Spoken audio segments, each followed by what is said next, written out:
Hello, my name's Dr. Mark Burnley. I'm from the School of Sport, Exercise and Health Sciences. So I'm going to be talking about failure related to sport. I'm very pleased that Niels, our fellow in this area, has arrived just in time for me to present this. So just to point this out, all bar one person wearing a number on this slide will fail as a result of starting this race, because there can only be one winner. And so the first thing to point out is that in sport, we have quite a plastic view of what failure is, because every single person there, especially this guy, has got their own targets, which they can then define success or failure from. So this is the start of the Beachy Head Marathon in Eastbourne. For those of you that don't know, Beachy Head is one of the largest cliffs in the country, and this is running up the hill to get to that cliff. So not a great starting strategy for a marathon to sprint uphill, but it did make for a good photograph.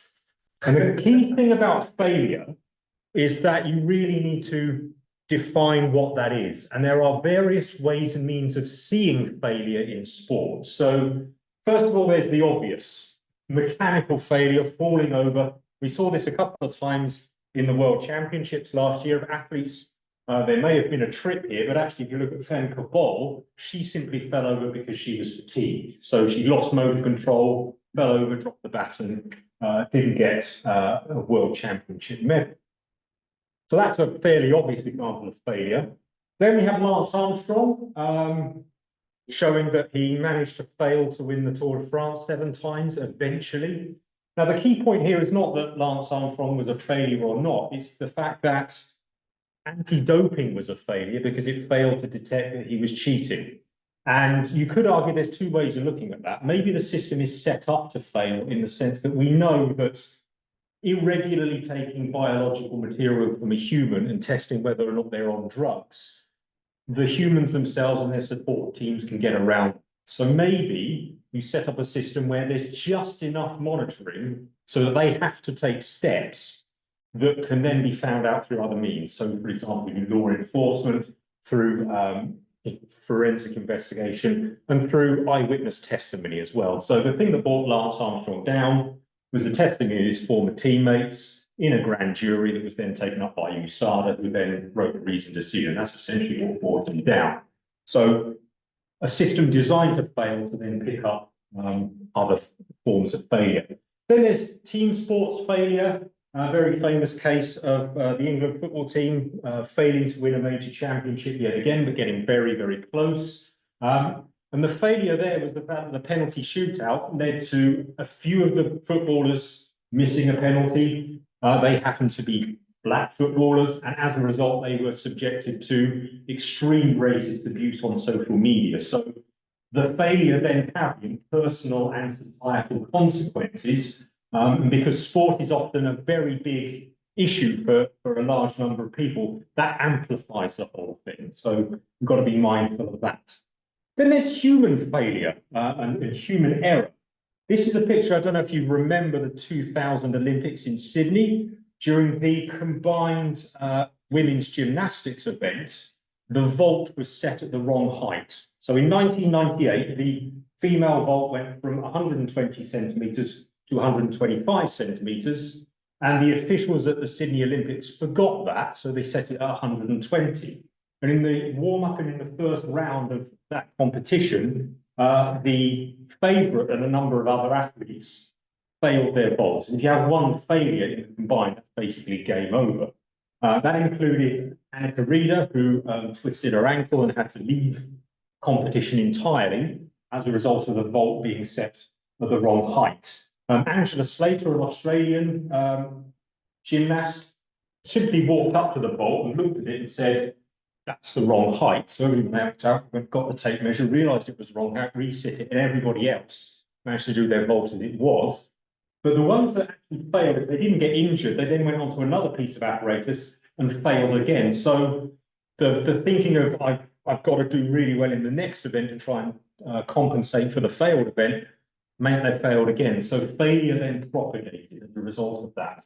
Then we have failures in safeguarding, the obvious case of the sexual abuse in US women's gymnastics. It's not the only example of that, but a very extreme example. But sport is a human endeavor. And so if you have elite athletes, you will also have elite support staff.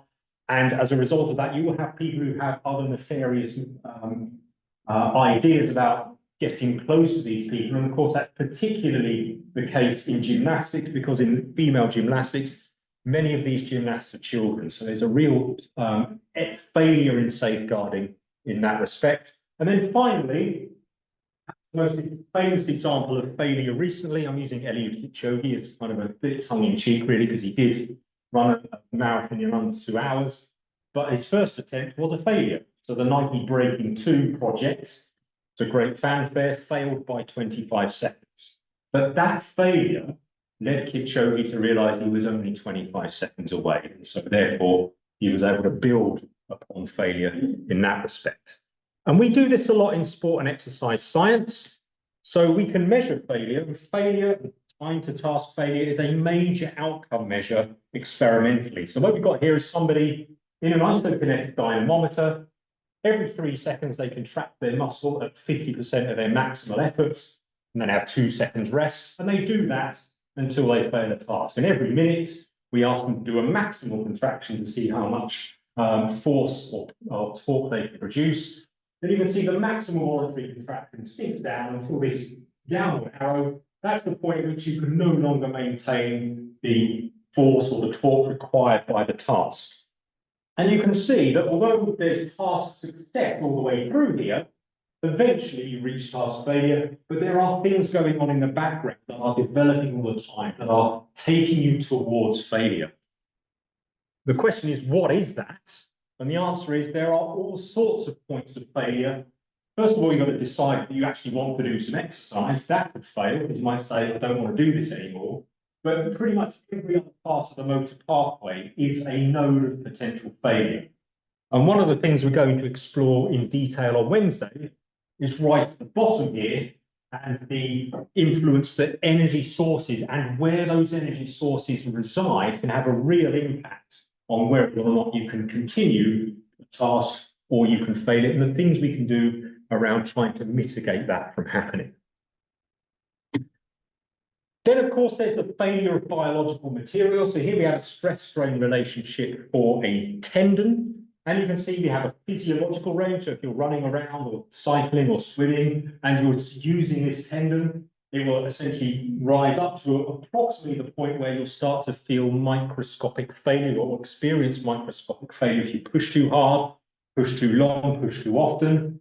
And then if you have a single specific event, if you're jumping or landing or something, and you can rupture the tendons, that's an acute injury. Down here where you have microscopic failure, that's where you might experience chronic injury.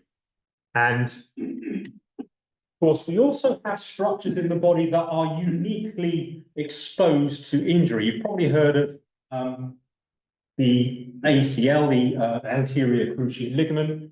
How many of you have heard of the posterior cruciate ligament being injured? Anyone? Very rarely injured, partly because of the way we use it, but also because it's much stronger than the anterior cruciate ligament. The anterior cruciate ligament's also twisted, so it makes it much more vulnerable to injury. It's supposed to prevent the tibia from sliding forwards, and that often happens in cutting movements and decelerating events. You might wonder, well, why have we got ligaments on either side of the knee? We don't have ligaments on the front and the back. Well, that's because if you bent your leg, you'd snap your ligament every time, which is why you need these ligaments on the inside. But they're not very well arranged in terms of avoiding injury. So just developing those things through evolution, you show that evolution is essentially a trial and failure sort of process. And often these biological materials are a compromise between form and function, and that can lead to failure in sport as well. Then we have success. So inside the medal factory, so British cycling has and still does have a lot of medals come its way through both Olympics, World Championships, European Championships, etc. And the Olympic medal factory is up in Manchester. We also have successful cycling teams here at Loughborough. But that success, it's turned out, is also a point of potential failure. So some of the coaching staff, some of the support staff developed quite a toxic culture involving bullying and abuse. And it's not just cycling that's had that. As Mike mentioned, British gymnastics has also been embroiled in something similar. And what we really want to do is try and build systems that don't have those kind of abuses and have sort of safeguards to prevent those sorts of abuses from happening. And of course, that would never happen at Loughborough. But it does. So there's also evidence that even sports systems in Loughborough are not immune to the win-at-all-cost mentality spilling over into over-abuse. So we have to be really careful about how we develop these sorts of systems to try and avoid those things from happening. And then finally, there's failure in sports business. So the map there shows every football team that's either fallen into administration or fallen into financial difficulty. And this is a map from 2010. There are many more dots on there since. So Derby County, just up the road, it's out of administration now, but it did enter administration not long ago. And very recently, English rugby clubs' debts have spiraled as a result of the professionalisation and not necessarily balancing the books. So there are real threats to professional sport from failure of business practice and business models.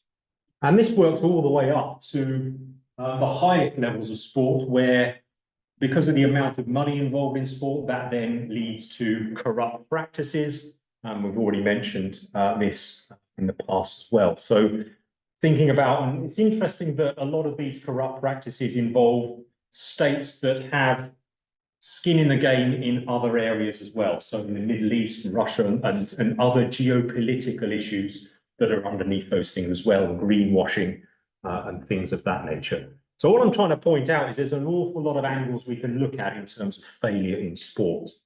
And so just to put those together, first of all, failure is an inevitable part of sport, so you've got to define what that is. We can use it as a useful measure of physical capabilities and get at underlying physiological mechanisms. Injury being a failure of biological material, but it can also reveal other hidden issues such as evolutionary development and design, if you like. And then the globalization and professionalism in sports has developed systems and business models that are often at the cusp of failure. We've really got to take steps to try and make sure those failures don't become manifest. So that is, in a nutshell, failure in sport. So thanks very much.